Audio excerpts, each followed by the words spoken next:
Bruce Kaufman. Bruce wrote this book, Managing the Human Factor, the Early Years of Human Resource Management in American Industry. And for any of you that have been students of human resources and labor relations, you know there's plenty written on labor history. And this book really was an eye-opener to me, and hence the title, Lessons for Today from the History of HR. Bruce got his PhD in economics from the University of Wisconsin in Madison, and he has been a longtime professor at Georgia State University, and he has morphed into a historian, and I'm so glad. So with that, I'm going to unmute Bruce, and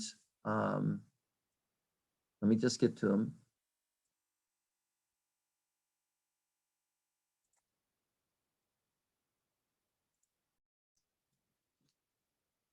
All right. Go right ahead, Bruce. We're all yours. All right. Well, thank you very much, Bob, for the introduction and for the invitation.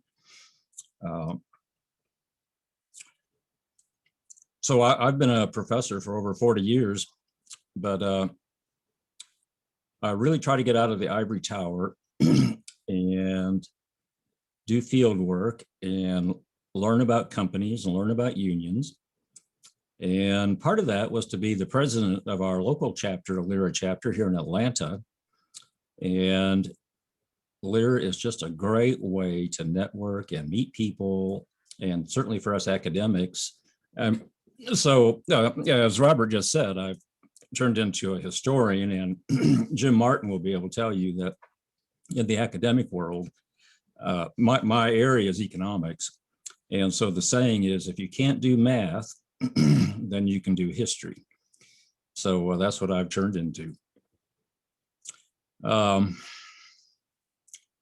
So part of my historical interests are in LERA as an organization and how it started. And that morphed into a bigger project of our field and its origins and its development and so on. And it's led me to a rather revisionist account. And my first book on this was 1993. You see all these books back here? They're all mine. Well, sort of. Actually, to my wife's distress, I am my university's all-time library borrower champion. And I currently, she says, Bruce, you're retired. But I have over 2,600 books checked out from the library. And I feel proud about that, but she keeps telling me that is more of a personality disorder than anything else. So I may have a hoarder syndrome, but I tell her, honey, of all the various faults that us husbands have, being a hoarder of library books probably is not in the top 10 of, you know, fatal flaws for a husband. Well, at anyway. Let's see. Okay. Now, here's what you're in for. Do I have that held up right? Mm-hmm. Okay. So there's an International Industrial Relations Association headquartered in Geneva, Switzerland. It's with the ILO. And back about 2002, they called me and said, Bruce, we know you're interested in the history of the field. Would you write about a 75-page sort of overview of the history of the field, you know, for the entire world, because this is the International IR Association. And they gave me access to their archives. The International was started in 1966. LERA, which was the Industrial Relations Research Association for many years, was started in 1947. So I said, sure, sounds interesting. And my wife and I got to go to Geneva, Switzerland to visit the ILO and so on. Well, anyway, they asked for 75 pages. They got 700 and some. And so that's what you're in store for this morning. Okay. I want to talk to you this morning about the early years of our field, and it was called industrial relations, and many of us old timers, are attached to that name. But it has now developed a sort of a smokestack, blue collar, out of date image, and so part of the challenge for the LERA national and local chapters is to try to keep ourselves contemporary and up to date. And there's not a really natural new name for our area, but LERA chose Labor and Employment Relations Association, and there's some other names, but at any rate, I want to talk to you about not the current version, but the one that started 100 years ago. And I hope this is going to provide some really interesting historical, history is always fun. And I've got some great photos. I worked all night on this and I hope you're going to like it. So let's see, Bob, I've got to start this, and I believe I need to do I got to do the video, don't I? Uh-oh, I didn't want to do that. Let's see, there we go. Share. Now, Bob is sitting on pins and needles, hoping I can do this. Bruce, we practiced all of this.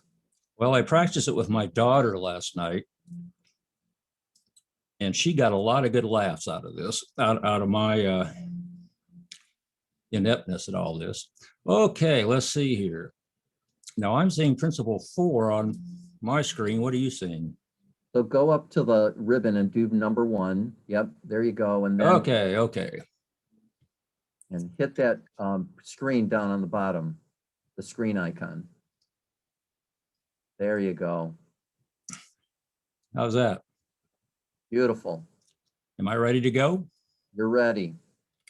Okay. Well, you can see I'm at Georgia State, but I also have a joint appointment at Griffith University in Brisbane, Australia. And if you've never been to Australia, listen, you got to go. It's really terrific. Okay.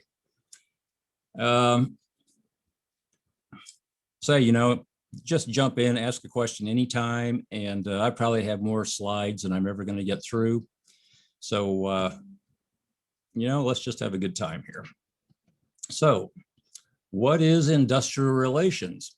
Well, Jim Martin and I and all the hundreds and hundreds of other academics have spent over a century arguing about this, trying to define it and determine its scope and its subject domain and so on. And it's still really not totally clear. I mean, industrial relations, what a term, what does that mean? And well, it has different meanings. One is the relations between capital and labor, or it's the relations between employer and employee, or labor relations, which would be more collective bargaining and, labor management relations. The name used today is drifting towards employment relations. I don't know if that exactly has the right cachet, and then some other people argue the field should be called human resource management and labor relations to connote it has both the employer side and the union side. Okay.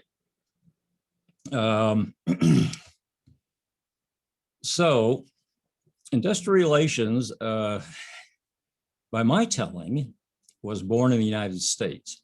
Now that big green book I held up, that was my effort to trace the history of industrial relations across all the, the major countries of the world. Well, the Brits are pretty convinced IR started in their country before the United States, but I tell a different story. And so my book didn't get the warmest reception over there, but that's the breaks. Well, anyway, the IR field in universities and companies was born in the USA about 1920. And there were several events that sort of marked it. First was the first academic IR program at the University of Wisconsin, which is my alma mater. And it is interesting, it tells you something about industrial relations that at Wisconsin, it was birthed, that is the IR program was part of the economics department. In Britain, IR tends to be more sociology and history. In the Latin part of Europe, and then in South America, industrial relations is more centered in labor law. But here in the US, it got its start more in economics. And it was more institutional economics, which is a more heterodox, interdisciplinary type of economics, as opposed to the Milton Friedman, Chicago, free market economics. At any rate, at Wisconsin, IR was born as it was called a concentration. It wasn't its own separate program yet. And if you got a concentration in IR, you took 4 courses. And one was in personnel management. Another was what they called industrial government. And industrial government was basically different ways of different kinds of workforce governance in the sense of non-union, union, that sort of thing. Another course was on unemployment, and another course was on labor law. And unions was part of the industrial government course. And I partly mentioned that because part of my revisionist story is that since end of World War II, industrial relations as a field and LERA as an association is primarily associated with labor management relations, the union side of employment relations, but it actually didn't start out that way. It started out more, what I would say, as a strategic HR field, but more broad and more eclectic than that.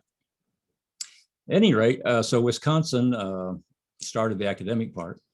Then, folks, there was a Industrial Relations Association of America, IRAA, and I will bet almost no one out there has ever heard of this thing. And it was started in 1920. Well, it didn't just start out of nothing. In the first employers association of any sort, other than an employers association to bust unions, was the Employment Managers Association of Boston. It was a city association devoted to employment management, which was the very first effort to sort of organize the personnel function. And so then they formed a National Employment Managers Association in 1916. And then they decided employment management was too narrow a term because it was mainly about hiring. This is an amazing thing, is that United States Steel, which was formed out of a merger, I believe 1902, had 150,000 employees, 150,000 back then. And they didn't even have a hiring office. They had absolutely no personnel or industrial relations, nothing. And maybe you've seen pictures where at 6 a.m, the people who wanted jobs, and there are hundreds and thousands of them, would congregate in front of the plant gate. And the supervisors and the foreman of each department would come out, and they would pick out of the crowd whoever they needed that day.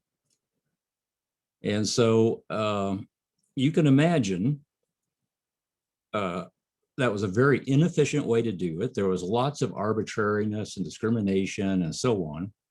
And so the employment management function started as a way to rationalize that. And they changed their name to the Industrial Relations Association in 1920 because industrial relations had a connotation of covering all the employment relationship, everything about employment, that was industrial relations. So they wanted to broaden their domain. And then number 3, the part of my story is that IR started out more as a progressive employer strategy. And so the very first IR function in industry that I know of was started at Rockefeller Standard Oil Company in New Jersey. And I'll have an organization chart of that in a little bit. Okay, so IR was study of the employment relationship, which back then was often called the industrial relation. So the employer-employee relationship was referred to as the industrial relation. That's where our name comes from. It covers all types of employment relationships, union and non-union, formal and informal, so on and so forth. And IR, like human resource management, that is just devoted to one subject, the employers trying to manage the workforce. But IR is cross-disciplinary, and so it covers everything having to do with the employment relationship. So it's got management, labor law, labor employment law, sociology, psychology, you name it. It's all part of IR, which makes it interesting, but also makes it kind of eclectic and hard to get your hands around.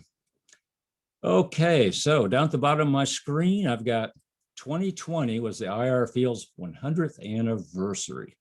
That's really something. So I've got a little birthday cake there for us. Okay. The 19th century origins of industrial relations. Let's see, who's the guy on the left? Adam Smith. That's good old Adam Smith. And he was a very homely fellow. And so he refused to have his image drawn. There are very few that exist. This is one. The fellow on the right. Can you imagine what lives in that beard over there? That's Karl Marx. And so Adam Smith and Karl Marx kind of define the two polar ends of thinking about the employment relationship. And now Adam Smith gets stereotyped somewhat unfairly. That is, the Chicago free market neoliberal people, they adopt Adam Smith as their sort of guy, and they paint him as much more laissez-faire and all that than he really was. But nonetheless, the basic idea is with the invisible hand, if you have lots of competition and lots of options to work and so on, look, if you're not treated right someplace, it's the old story, quit and go find something better. And what you learn in economics in the first class is the maxim that all sides gain from trade. Nobody would make an exchange if they didn't think they'd benefit. And so the fundamental theorem in all of economics is that the optimal level of competition is maximum, 100% competition, because every trade makes the two sides better off. So it's just logic. If every trade makes both sides better off, what's the optimal level of trade and exchange? Total. So it's very individualistic. And if workers are getting gypped or not treated right, the market is their escape valve or their way to better opportunity.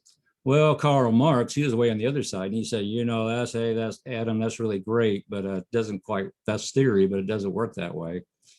And so Karl Marx was very much about the interests of the employers. The employees are opposed, and part of capitalism is profits are earned out of exploiting labor. So the end project is to eliminate capitalism. Okay, so those are our two end poles. And folks, part of my story is that industrial relations is the middle way. It tries to position itself. It says, Adam Smith, you've got great ideas, and capitalism that's the best we can come up with.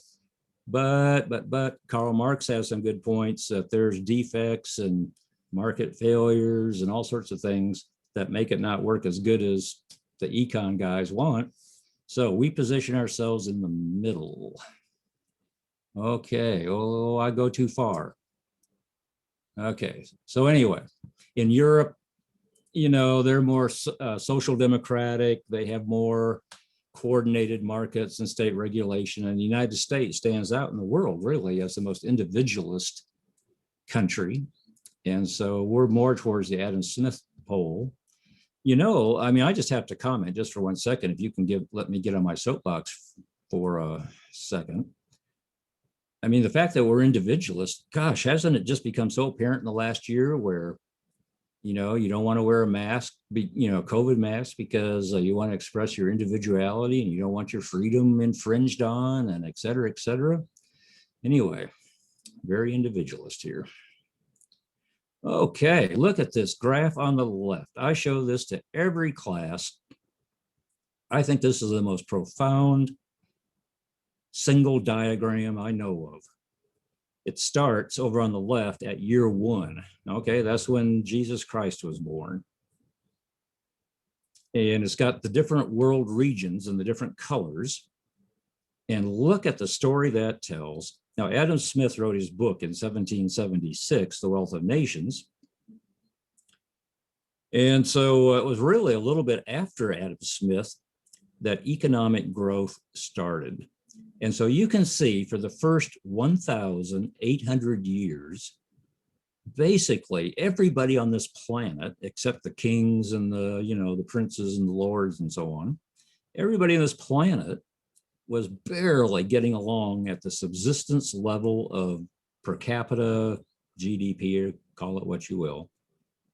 And then about 1800 in Western Europe and then North America, there is this gigantic inflection point, and economic growth just skyrockets. And then it catches on later in like Eastern Europe. Japan is, started over 100 years ago. And then you've got China just in the last 30 or 40 years, India, and Africa is bringing up the bottom. And so, I mean, to me, what in a single diagram, how that traces human progress in the last 2 millennia, and what happened around 1800 to just let this thing loose. And so I've got on the right, it's not Adam Smith, Adam Smith wrote a book. Okay, well, that's inspired, people to, Adam Smith inspired the Declaration of Independence, among other things. So he had an impact, but Adam Smith was at Glasgow University in Scotland. There was somebody else, his colleague at Glasgow, in a little workshop in an upper floor. It was this guy on the right, James Watt. And James Watt had more to do than anybody with this inflection point at 1800.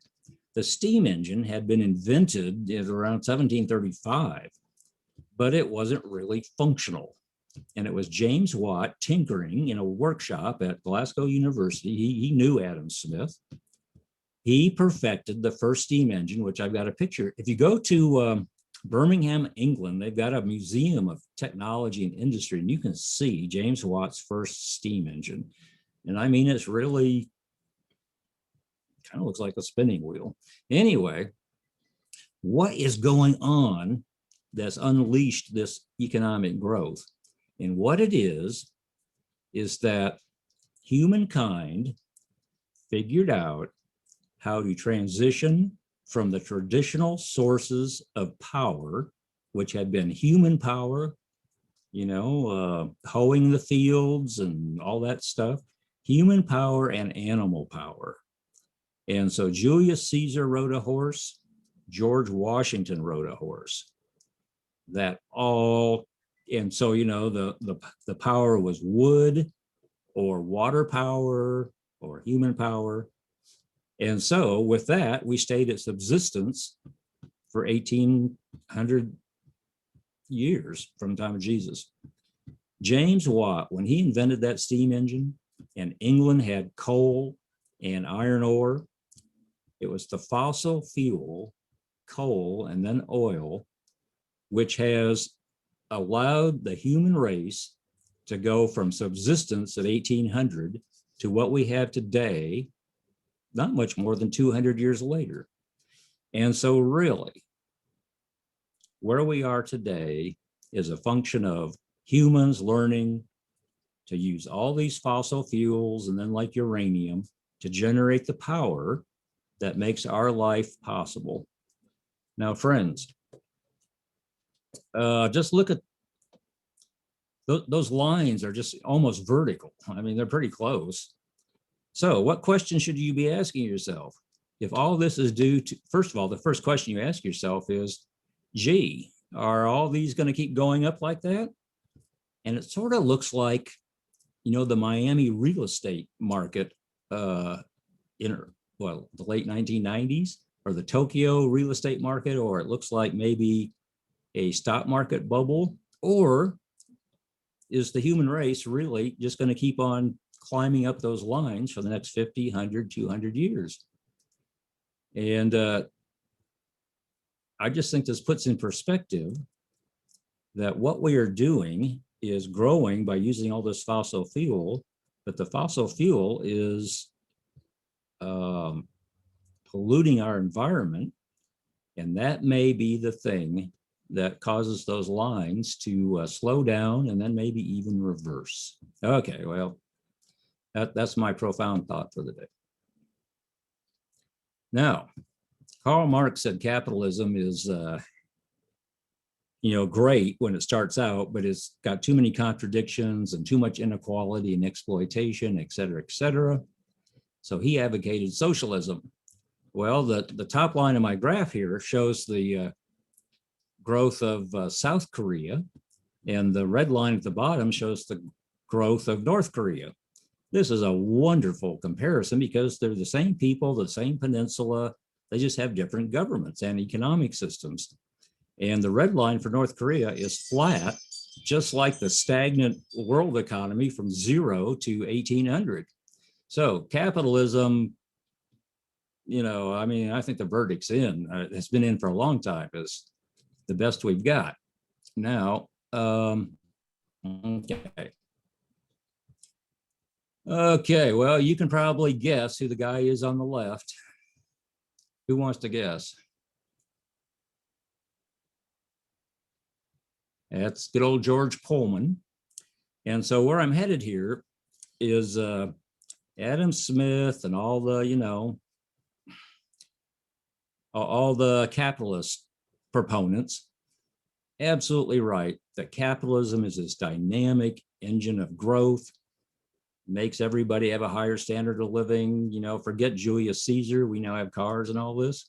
But this is where our field comes from, is that as capitalism developed and industry developed, we went from self-sufficient farmers who could be their own bosses and work their plots of land to all these people working in factories and so on. And so it led to a lot of labor conflict, a lot of social costs, injuries, child labor, this whole thing. So I've tried to put together this little montage here.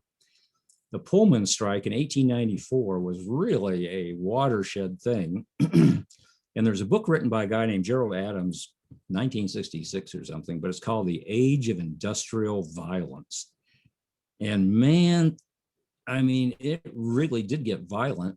And there were just, all these strikes that we know from labor history, the Homestead Strike and the Triangle Shirtwaist Fire and all this stuff. Anyway, here's George Pullman.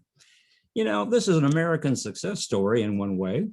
He went to California to be a gold miner, and he made a little money, and then he came back and he found the railroad car coming back from California so uncomfortable that, of course, the light bulb came on. They didn't have a light bulb then, but it came on. And he said, there's got to be a better way to do this. And so being an entrepreneur, he started a company to build these sleeping cars. And so it was the Pullman Palace Car Company. And over on the right on the top is a picture of the factory, like we don't have any longer, but and down in the middle row on the left is a drawing of the luxury, one of his luxury Pullman cars. He built a company town outside of Chicago in Indiana. I think it was Indiana. Anyway, he built the entire town. It was in the middle of cornfields. He built everything was his town. The churches were his town. The police were his police.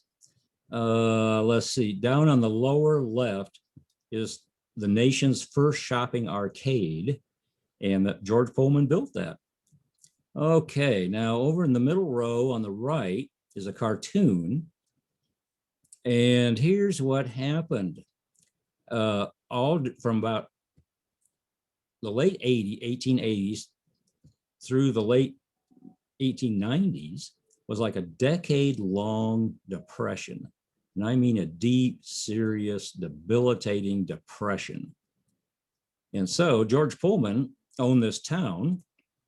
And so his sales of Pullman cars fell off. And so he laid off workers and he slashed prices on his Pullman cars to try to, move and sell more. And so what did he do? He laid off workers. He cut their wages, something like 20 to 25%, but he owned the property and he rented every worker there rented company housing. So he kept the rents the same, but cut their wages. So that's where the cartoon is. It's squeezing the worker. And so this led to, and so of course, the workers were, unhappy. They appointed a small committee, a grievance committee, to go talk to George Pullman. He met with them and then he fired them. And so a huge strike broke out. And down the lower left, those are not shoppers going into the arcade. Those are militia to keep the workers from burning it down. And of course, back then, the government was not neutral at all. They were the protectors of the capitalists. So on the bottom middle, you see the strike. It spread across the United States and was massive violence and destruction. And so here's part of the railroad burned down. And on the very bottom right is the capitalist's worst fears, which is the head of the American Railway Labor Union was Eugene Debs, who became famous as leading the strike. And he was put in prison here in Atlanta for a number of years. And then when he got out, he became the Socialist Party's candidate for president. So I say this is the capitalist's worst nightmare because, socialism is going to expropriate them and bring the Karl Marx vision to life. So the critics of our field of industrial relations, they say, you know what? This field it's kind of liberal, progressive, even a little pink collar, supports unions, supports labor laws. Today is certainly more democratic. And so that's the common perception. Our field is sort of center left, but the radicals and Marxists say, oh, you got to be joking. Industrial relations, and industrial relations took a long time to come to Europe and be accepted because it was seen as an American invention that capitalists invented to try to throw some crumbs to workers. Okay, have a few unions, have a few labor laws, but hey, don't touch free market capitalism. And so industrial relations in Europe and to radicals in general is seen as the capitalist clever strategy to preserve what capitalists have and give just a few little concessions. So, okay, all this labor conflict in the 1880s to World War I became known as the labor problem. And the labor problem was widely viewed as capitalism's number one domestic problem. And so what I've got here is this is in Pueblo, Colorado, and the strike is known as the Ludlow Massacre, and there is a small monument and park. I don't know if anyone's been out to Pueblo, Colorado, but my poor wife, she has been to see the home of Adam Smith. She's been to see the birthplace of Karl Marx. Well, she got dragged to Pueblo, Colorado, so we could see the Ludlow Massacre. It was at the Colorado Fuel and Iron Company. Listen, if you haven't been to Pueblo in that area, if you have driven across the Midwest, you know that as you get through Nebraska, it's just flat, flat, flat. You don't see anything. And there's not much water or vegetation.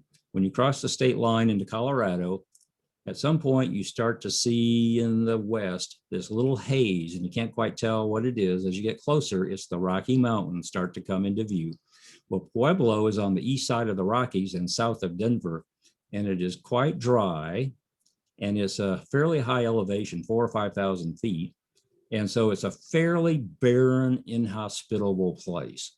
But there happen to be iron ore and steel deposits there.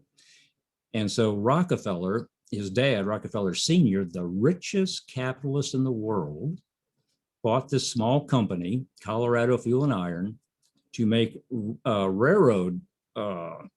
rails for the railroads building west and through Colorado.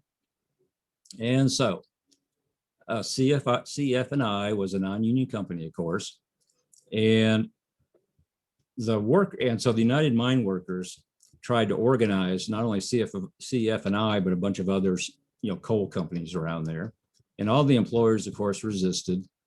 And what's happening in the top left diagram is interesting. Ordinarily, when you go on strike, you march around the plant, you picket it, but the company owned all the housing. And so when they went on strike, when the workers went on strike, they got evicted from their housing. So they are marching out of town, okay?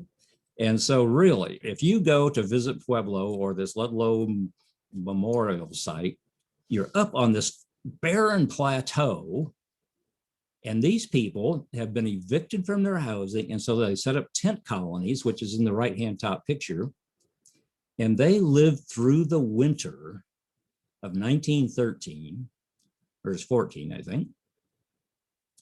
They live in this tent colony, hundreds of them, and there were different tent colonies. And, how are they going to exist? I mean, they got some donations and so on, but listen, folks, that had to be tough. Well, anyway, the strike started in the fall, went through the winter. Spring comes, the companies want to get back to work, of course. So what's in the lower left? The companies bring in vigilantes, militia, strike breakers. And so there they are coming in on the top of railroad cars.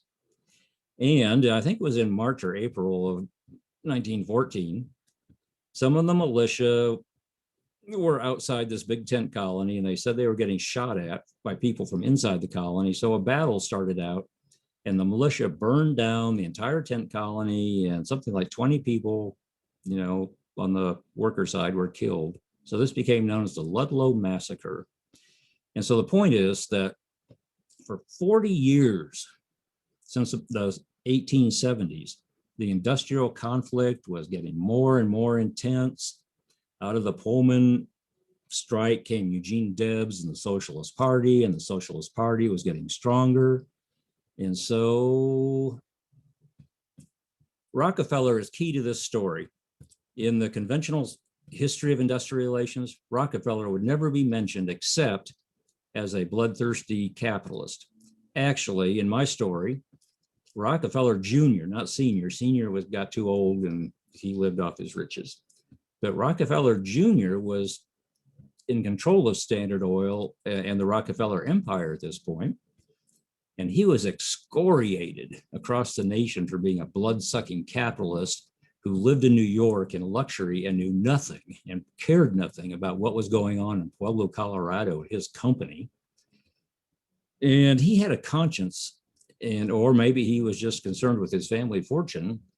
But at any rate, so the Ludlow Massacre happened and besmirched the family name in 1914. Then in 1916, the Standard Oil Company, which they owned, was racked by strikes and was nearly burned down. So in the top left is the Standard Oil Company, New Jersey, where the refinery is.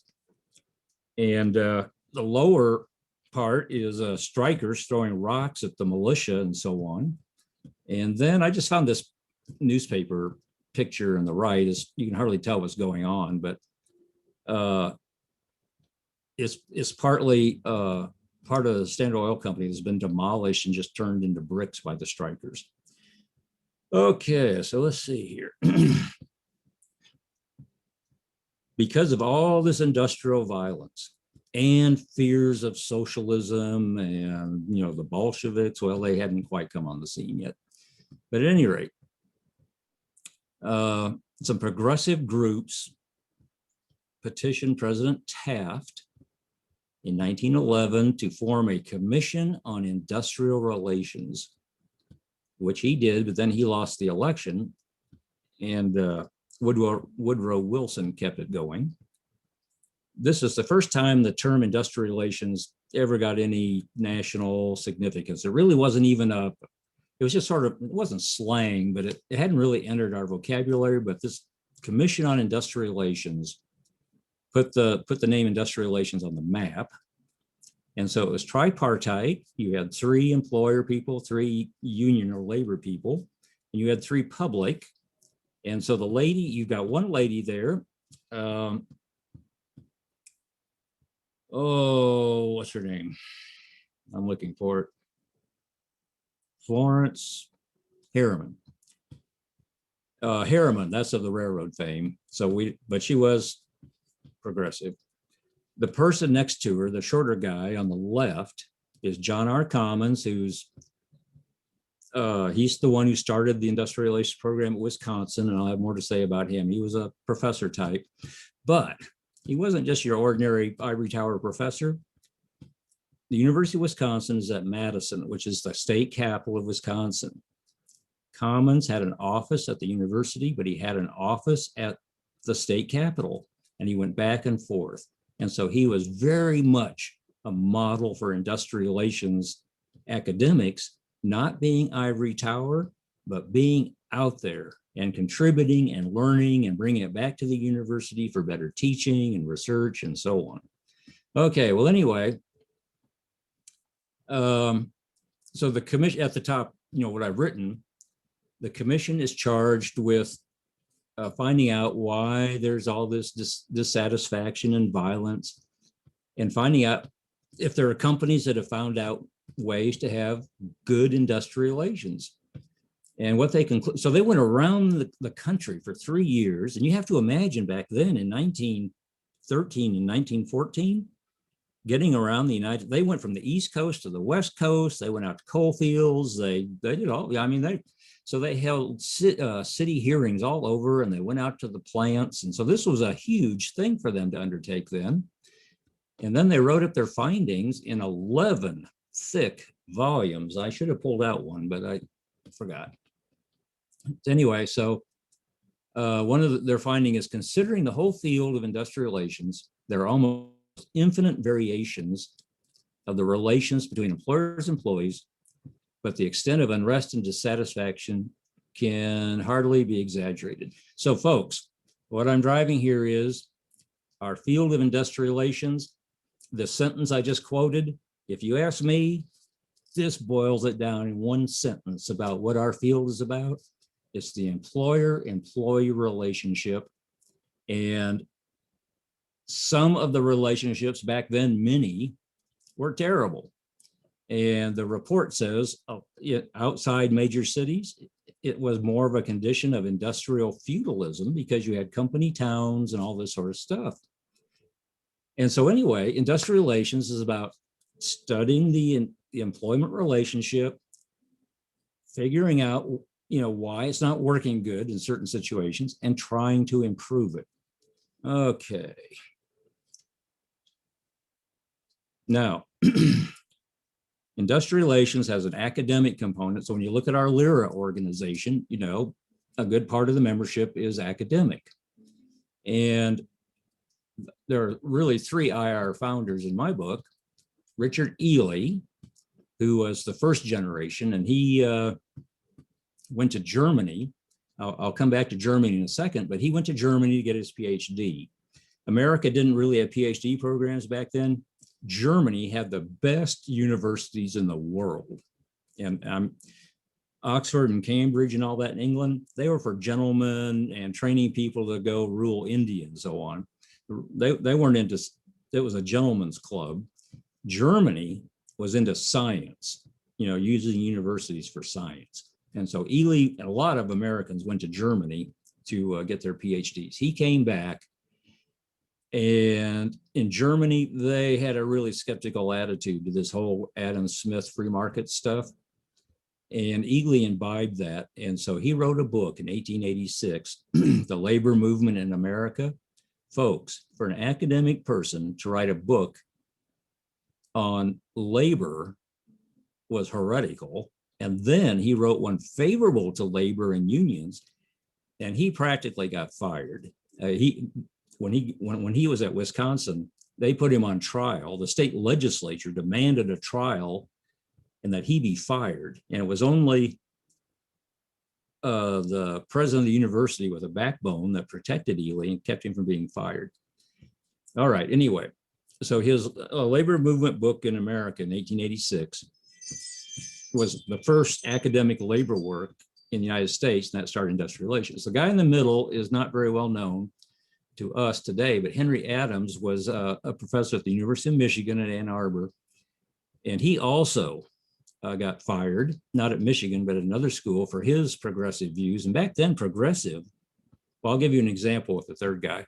I mean, progressive back then was if you favored city ownership of the utilities like gas and water, that put you in the socialist camp. Okay, but Henry Adams was more on labor law. The third guy is our most important, John R. Commons. He was a student of Ely, and he got a job at Syracuse, University of Syracuse in 1890 something. And so he also was a little progressive, and Syracuse was a church-owned, denominated college back then. So it was run by the clergy, by the church establishment. And the workers wanted to have a softball league and play softball on Sunday. Look, folks, it was a 6-day work week.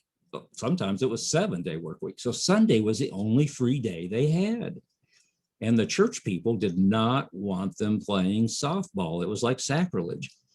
And so Commons took the worker side and advocated for Sunday softball. He got fired. And he was blackballed, and no university would hire him for 5 years until Ely moved to Wisconsin and brought Commons with him. And Commons became, well, you can see at the bottom. In his autobiography, he says his mission, his academic mission was to save capitalism by making it good. And so this is not Karl Marx. He was opposed to socialism and all that because he didn't think it worked. But he also was opposed to Adam Smith because the pure, unvarnished free market stuff led to too much conflict and suffering and inequality and so on. And so Commons started out as a young man, and over his career, he evolved in his thinking about how to save capitalism by making it good. And he first started out advocating industry-wide unionism.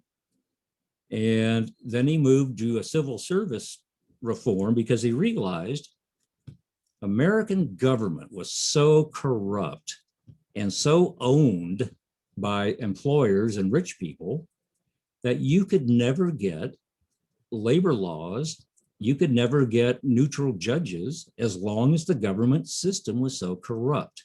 So when he got to Wisconsin, he worked with La Follette in 1905, was one of his first things. Wisconsin had the first civil service system. Now, I think this is really an insight for today. If all the things that we might find wrong with our country, are employment relations, you have to think about how do we cure this? And Commons said, and I think there's a lot of wisdom, you have to start by having clean, honest government. Okay, then he moved to protective labor law. Protective labor law is minimum wages, maximum hours, that sort of thing.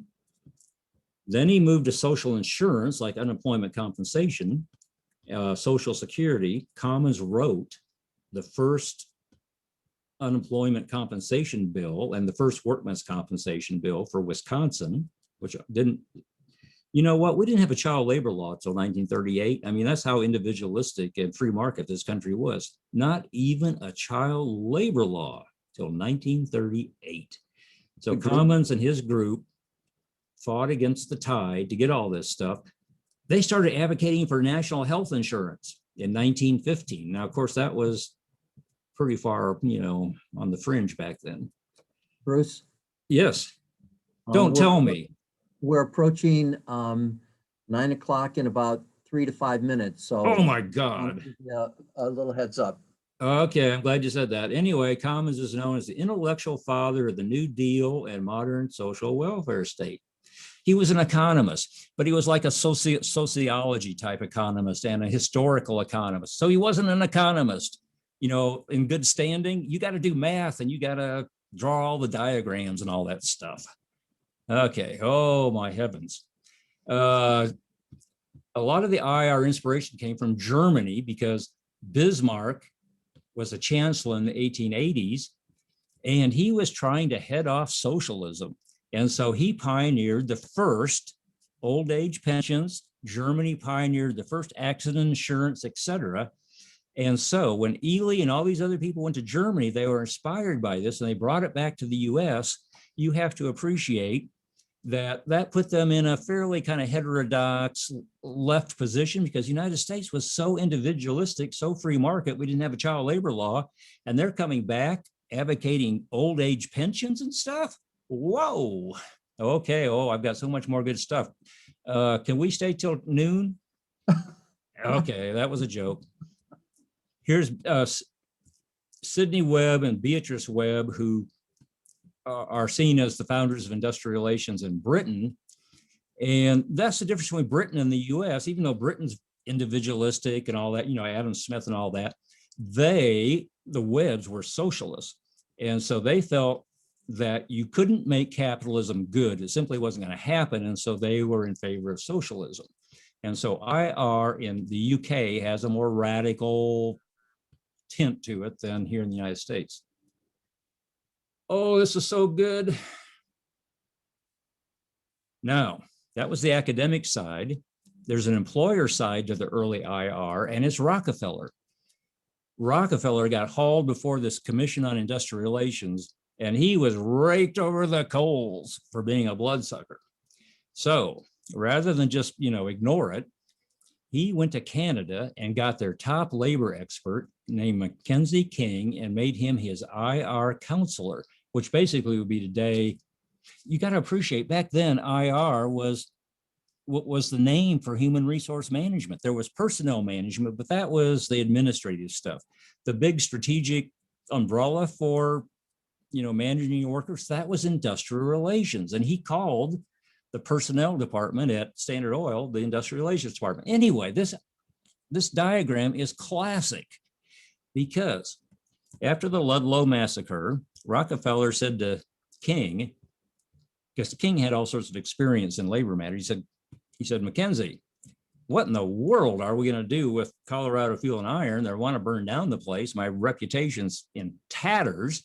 So King went out there, visited it, and said, oh my God, this is employer autocracy. No wonder they want a union, but he wasn't impressed with the mine workers union. So he said, we got to come up with something different.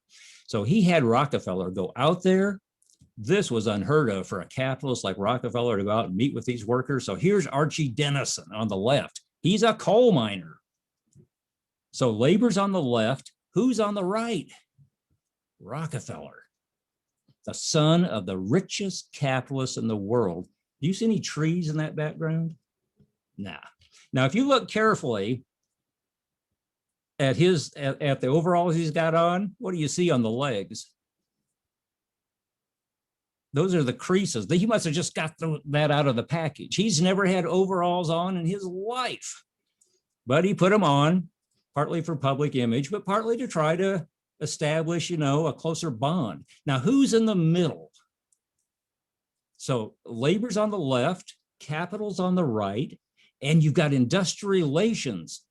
King, the mediator, he's the glue in the middle. So industrial relations is about preventing Karl Marx. Capitalism has this tendency to explode. And so King and industrial relations are saving capitalism by making it good. Okay, so here is the company chart for the industrial relations department at Standard Oil in 1918. And so people will say today, oh, personnel, you know, it was about company picnics and so on back then. Some of it was, but baloney. The HR programs, but they were called IR. You got to appreciate it. IR, they were strategic. They were, look, and this is so cool. The left-hand box, right, it says industrial representation. What's industrial representation? Rockefeller was part of IR, and IR believes in collective voice. Collective voice can come from unions, or it can come from employer-created councils and committees. Rockefeller and King out at Colorado Fuel and Iron said, we don't want the mine workers, but they established a employee representation plan. So all the workers got to vote for representatives, and it's what's called a company union if you're, against this stuff. But they called it an employee representation plan. Listen, all the other employers said Rockefeller had lost his mind, that these employer councils and committees were going to be the opening door to the union. You're giving your employees a taste of collective action and voice. You'll be sorry, but Rockefeller did it. And these employee representation plans, they spread across industry in the 1920s. Some were shams, but even the pro-labor people said in the 20s, a lot of these gave the workers more than the unions could. Okay, so the point partly I want to say is that employee voice and employee representation, today, the only way you get it in the US is by unionizing, but it's so difficult. Back then, you could also have employee voice through these employer councils, but they were outlawed in 1935 during the Depression. Okay, I know I don't have much time, but here's Rockefeller Jr., and here's his employee representatives with Rockefeller in the front at the bottom. Now, if you're a critic, you say, oh, this is public relations for sure. I mean, these employee councils are toothless dogs that, they're tea and toilets and all that sort of stuff, but they don't have any power. Well, some didn't, but the evidence is that the companies that really made these work were interested in harmony, in creating cooperation, and so they really tried to work at making it a success. Okay, I don't have much time. Let's see. Ooh, look at this. I found these in some 1918 magazines. The left-hand one is the chain, that it's the links of industry that bring the employers and employees together. And it says in the middle, mutual understanding. Okay, that's what IR is about. Okay, you've got the other cartoons. I mean, you can, here's the supervisor being friendly, and employee involvement today, or here, it's antagonistic. Okay, I don't have time for that. Oh, this is so good. Even if I just have 1 minute. Okay, look, I got to go one more down here. Oh, come on, let's, okay. Yours truly convinced Rockefeller set up this consulting organization in New York City in 1924 called Industrial Relations Counselors. That's a consulting firm. Okay, they were an employer's progressive consulting firm. They're still in New York City. And so I got to know them, and I talked them into $200,000, and we got another $300,000 elsewhere. So we did a 4-country survey of employers and employees, nationally represented surveys across 4 countries, about 7,000 people. And we asked them all sorts of questions about their employment relationship. And what I've graphed here, so this is for 2016. This shows on a score of 1 to 7, how people rated their employment relationship. And the solid line is, I don't know, solid line is employers answered, managers answered the solid line, employees answered the dotted line. And so what you see is what the Commission on Industrial Relations in 1914 and 15 found. That quotation was, there's a huge dispersion of employment relationships from lousy and rotten to, best company to work for. And so, folks, our field is 100 years old. And I tell you that this is the first time in the history of our field where somebody has gotten data to actually show how people rate their employment relationships. And of course, employers, you can see the solid line is more to the right, a higher score. So it's not surprising. The employers and the managers think things are more rosy than the workers do. So, folks, what is the purpose of our field? You look at these diagrams, and the purpose of our field is the left part. You want to cut that off. Labor laws, unions, you cut off that left tail, and you either cut it off or you scare them to try to improve. Then in the middle, those are decent, but not, it's like Walmart's or something. Okay, in the middle, you try to get them to, and then the big thing is you want to shift the entire curve gradually to the right. Now you see, Karl Marx said the curves would shift to the left. Things would get worse and worse, and finally you get socialism. So industrial relations is trying to get things to move to the right. Well, but human resource management tries to get things to move to the right, but it's pretty much solely employer determined, employer dominated. Industrial relations tries to get things moving to the right, partly with labor law, partly with social insurance, and partly with progressive management. Now, I know I've got to stop, but look, this is too classic. So from my point of view, you can learn a lot about industrial relations from marital relations. And so I've tried to have 3 diagrams at the top of marital relations that illustrate that curve from worst to best. And so my wife and I had gone to an industrial relations conference in London. And after the conference, we went to see some homes and whatever.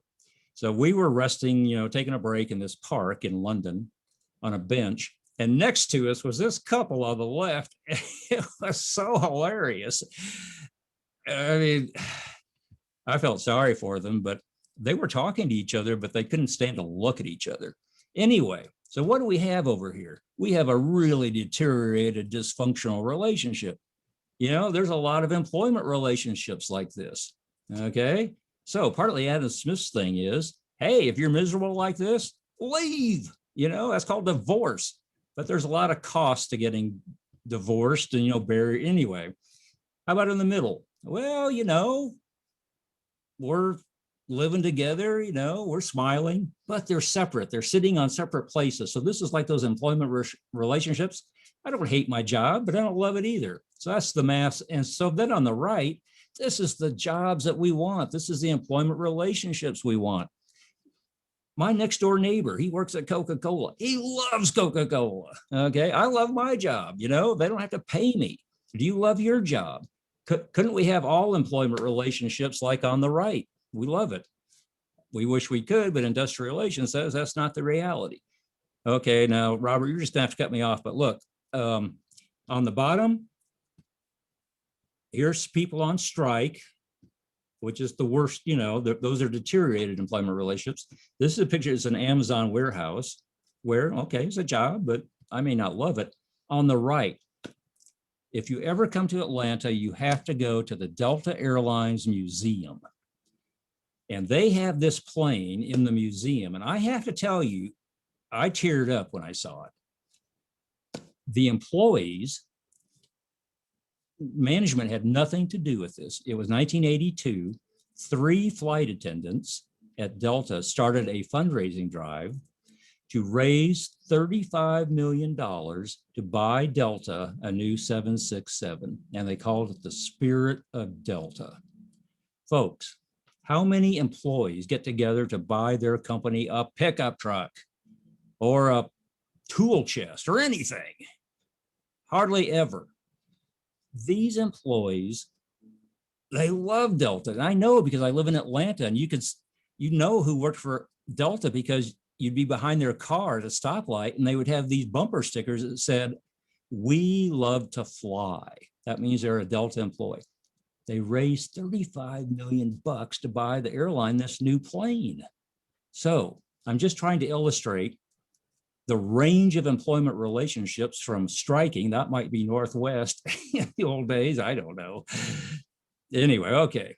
Robert, here's Endicott Johnson. Well, This can was I in New interrupt for a York. second, Bruce? Can I This had a interrupt? tremendously positive, harmonious employment relationship. It was rated as one of the best in the United States. So this is what industrial relations is trying to do, but I'm going to wrap up. What John R. Commons came to realize in the 20s, and then it was borne out in the 30s. Capitalism's weakest spot, which wrecks good industrial relations, is the business cycle, this up and down where you have layoffs and wage cuts, and then you have a boom, and then you have periodic depressions, which really wreck it. So he said the number one thing for good industrial relations is we have to have a full employment economy and quit these cycles. And a full employment economy is crucial because the employers, many of them don't want to spend on employees. Many of them don't have their heart in being progressive. So they're low road people. But even the good companies like Delta, and it's a case study of Delta, when the economy goes in the basement and nobody's flying and you're a capital intensive industry like airlines, Delta would bleed red ink like crazy. And they want to protect their investment in goodwill and in harmony. But you know, there's economic reality. How you can't bleed red ink forever.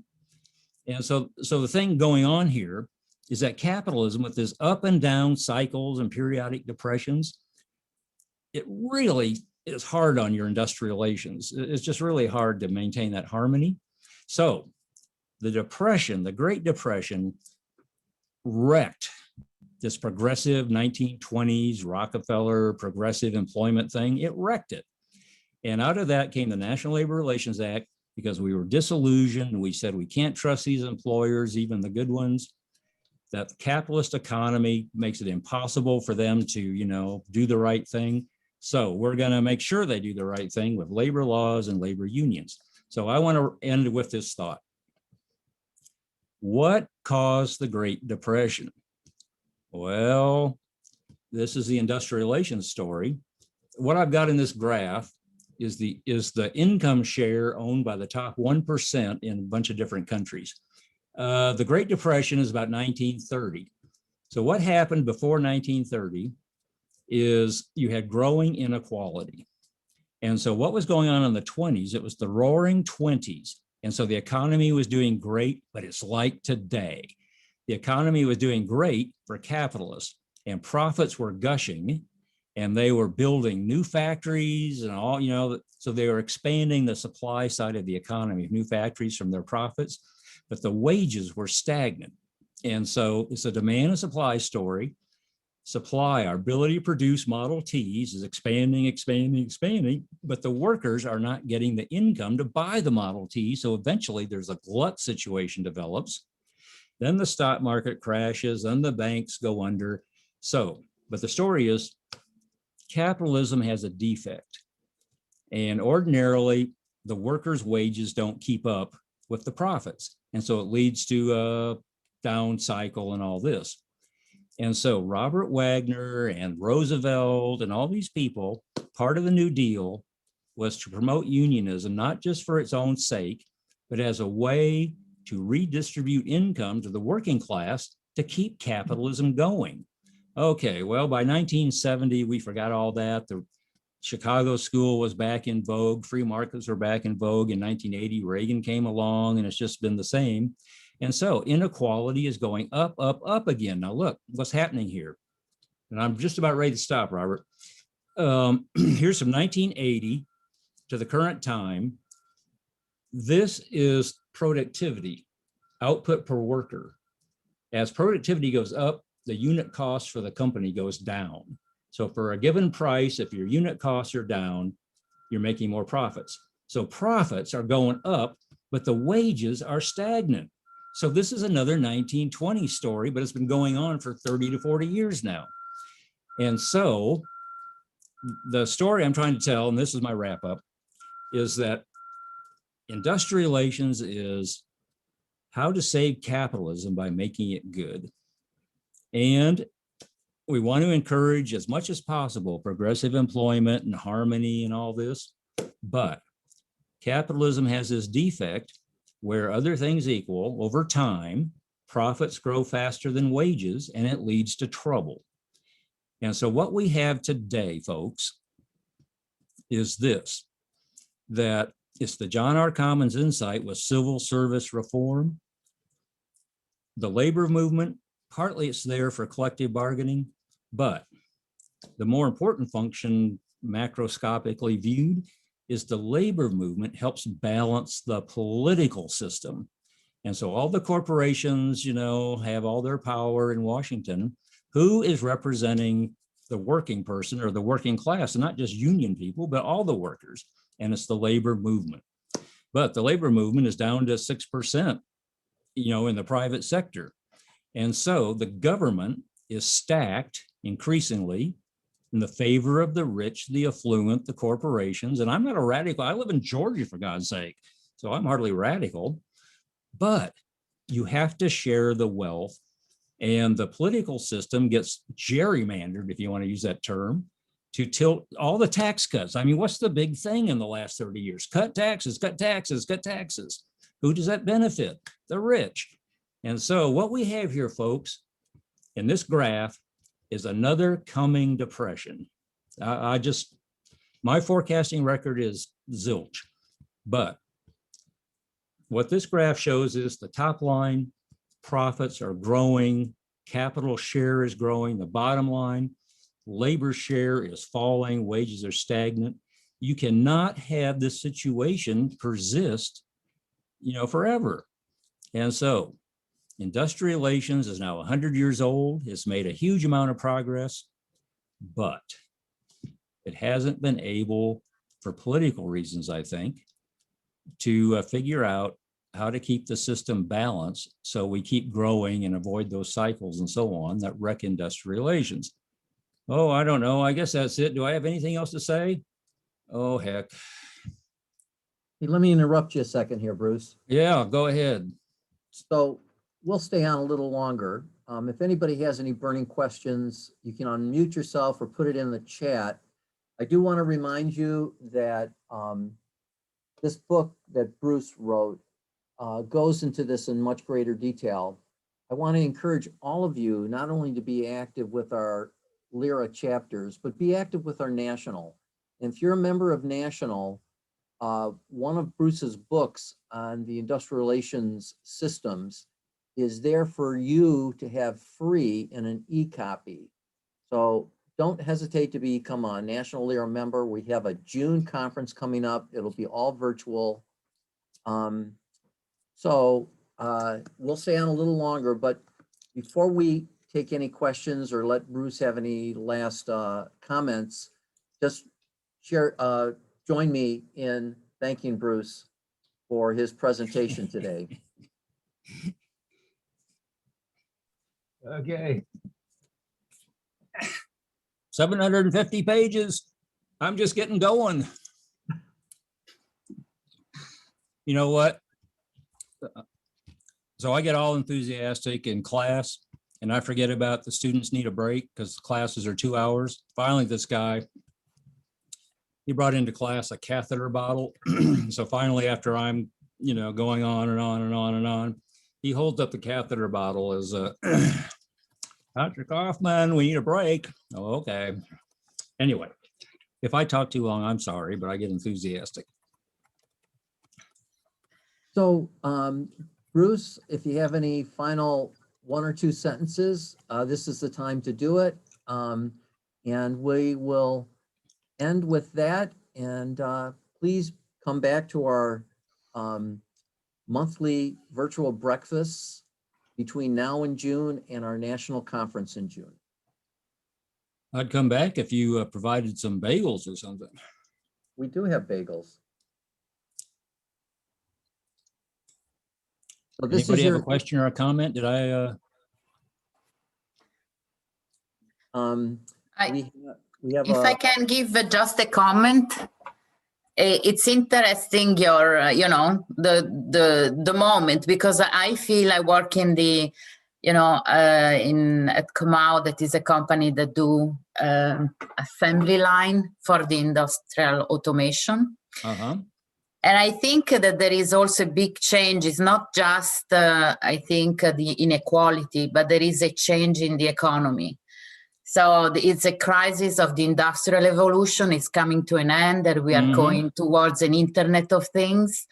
So I think there are multiple. It's incredible how I think feeling what is going on right now, because we are in a moment of enormous change. Yes, you're right. And that would be interesting because it's not in one factor, but is a million different micro changes that are affecting industrial relations right now. Is it the perfect storm? Yes. But I agree with the idea that it would be nice to manage it instead of follow the trend. Yeah. But our society is getting so polarized that, it's so difficult to do anything proactive to try to keep the ship on an even keel. Yeah, but the idea of industrial relation came up because for the benefit of the management and of, for my own benefit, I prefer to manage and maintain the relationship correct instead, because it's a self-destroying process. Sure.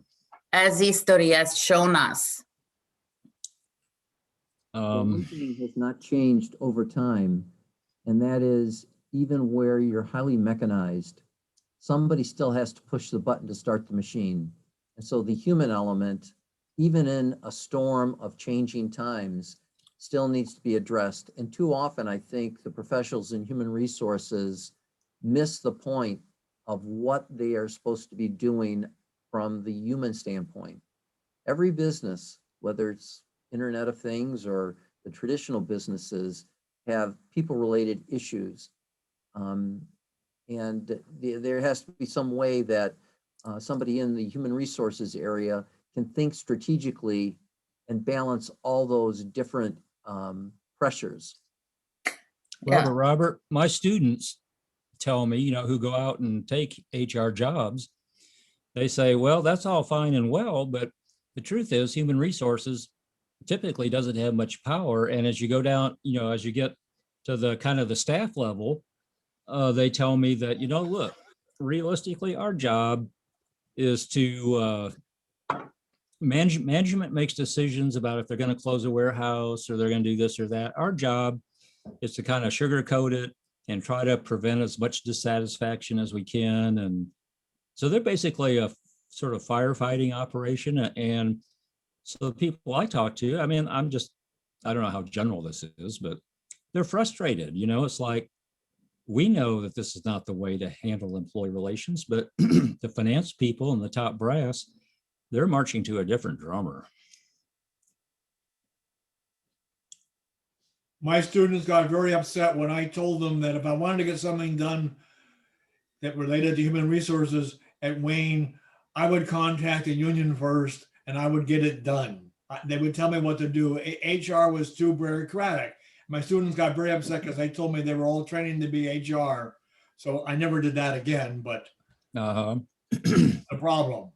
I do have a comment about this. I saw Bruce's presentation at one of the national LERA conferences when he brought a group of people from Delta Airlines. And for those of you that don't know it, Delta, for the most part, is non-union. And they found a way to work together to give themselves voice. And they didn't need a union to have that input. Now, we all support collective bargaining. We all support voice.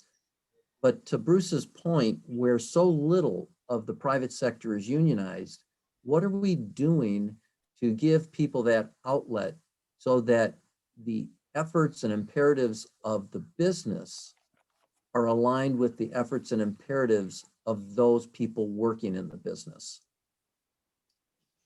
So at Delta, it's under the Railway Labor Act, and it's an accident of history that company unions, so-called, are banned under the NLRA, which covers most of the economy. But the Railway Labor Act allows companies that are non-union, which are very few under the Railway Labor Act. So Delta is one of the very few airlines that's basically non-union, but they are allowed to have employee councils and employee forums that deal with wages and terms and conditions of employment, which are illegal under the NLRA. Even ombuds people have been banned by under the NLRA, under Section 8A2. And so Delta has the most advanced employee representation system in the United States that's non-union. And so they have 7 employees called the Delta Board Council that attend every board of directors meeting. And honestly, I mean, I've gone out there for 20 years and done interviews with, employees and so on. To have 7 employees sitting on the board of directors, this gives the employees a sense that they are getting the straight stuff. When employees get the emails from HR about this or that, or from the CEO, this, that, they're very distrustful or cynical or whatever. When their own employee representatives, which they elect, tell them that, well, profits are down, we have to do this or that, it has more, there's more trust. So anyway, part of our country's problem is this shareholder model where, we learn in business school that the goal of the firm is to maximize profits and create shareholder wealth. This is about as inspiring for an employee as a cold dish rag. And so Delta, with this employee board council and these forums, I mean, they have to make a profit too, but they feel like this is the 1920s lesson. If you can establish cooperation, that is the number. If you can get your employees energized and cooperating, and everybody, the phrase used back then was to get everybody harnessed and going in the same direction, then you've got a really successful company. And so partly our problem in labor law, from my point of view, is we have been too draconian in banning these employer-created committees. And yes, some of them are used to undermine unions, there's no question. But look, a lot of unions were corrupt, like the Teamsters in the 1950s. And so we passed, what's the name? Landrum Griffin. We passed Landrum Griffin. What I want to say is some employer councils and forums are sham company unions, but that doesn't mean you have to eliminate all of them, just like you don't eliminate all of unions because some are corrupt. You try to reform the system. And so in my point of view, our labor law system has gone too far in the other direction and banned all these councils and committees. And how do you have employee involvement when you can't have an employee committee talk about terms and conditions? It's really hard. Anyway, we're bumping up against 9:30. I have a call myself. Once again, thank you very much, Bruce. Emily, thank you for helping with the logistics of this. See you all next month.